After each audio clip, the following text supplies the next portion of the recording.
to inform you today that today we are so blessed to have a couple which have been in marriage for 66 years. Can you imagine?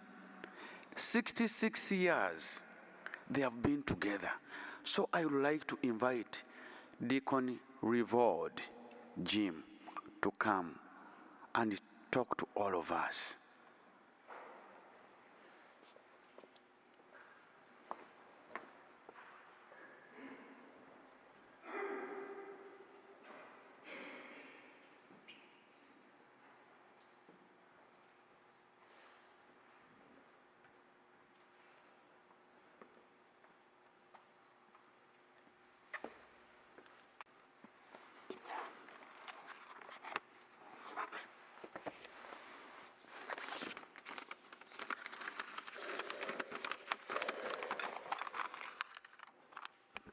Well, good morning.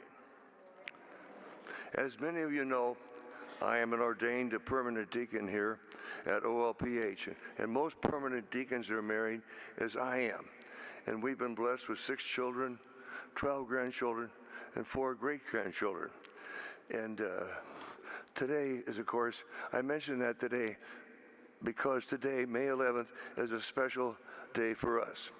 66 years ago, on May 11th, 1957, Patricia Kilday and James T. Reward were married at St. Margaret Mary Church in Chicago, Illinois.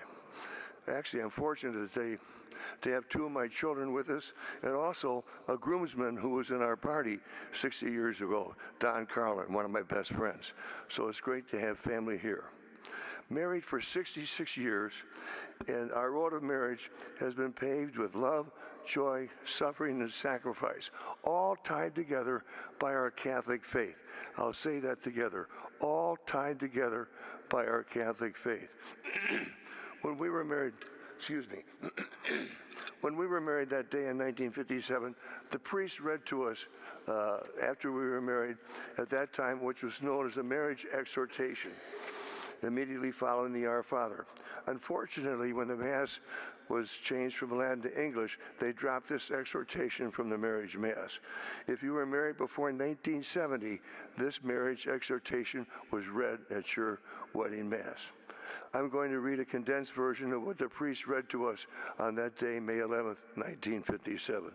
Quote, "As you know, you have entered into a union which is most sacred and serious, a union which was established by God Himself.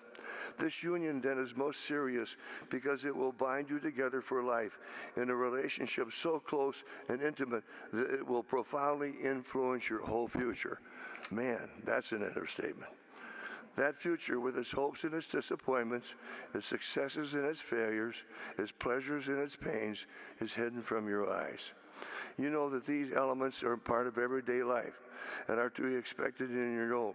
And so, not knowing what is before you, you take each other for better or for worse, for richer or for poor, for richer or for poor, in sickness and health, until death.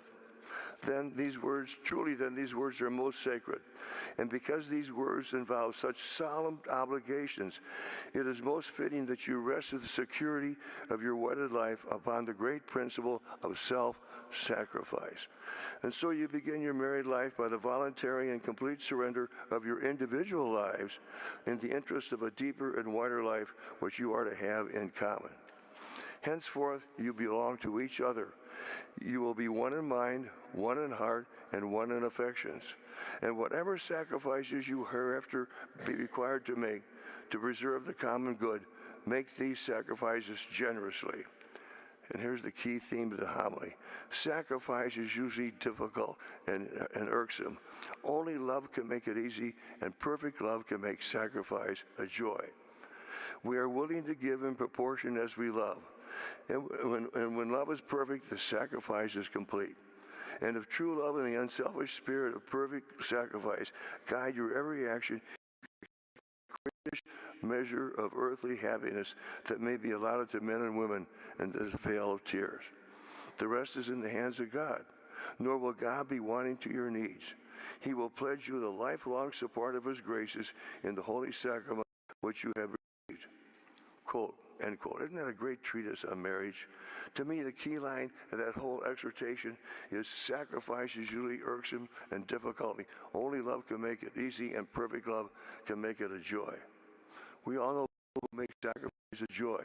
Those parents with a child who has special needs, or the parents who may have a Down syndrome child, or any adult who is taking care of their elderly parents, or a husband or wife who has a spouse living in a memory care home with Alzheimer's, and when the husband or wife visit their spouse, the spouse has no idea who that person is, even though they've been married 50 years.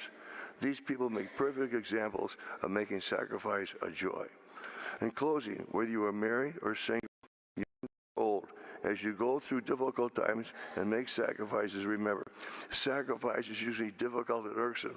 Only love can make it easy, and perfect love can make it a joy. And so to my beautiful bride of 66 years, happy anniversary. I love you.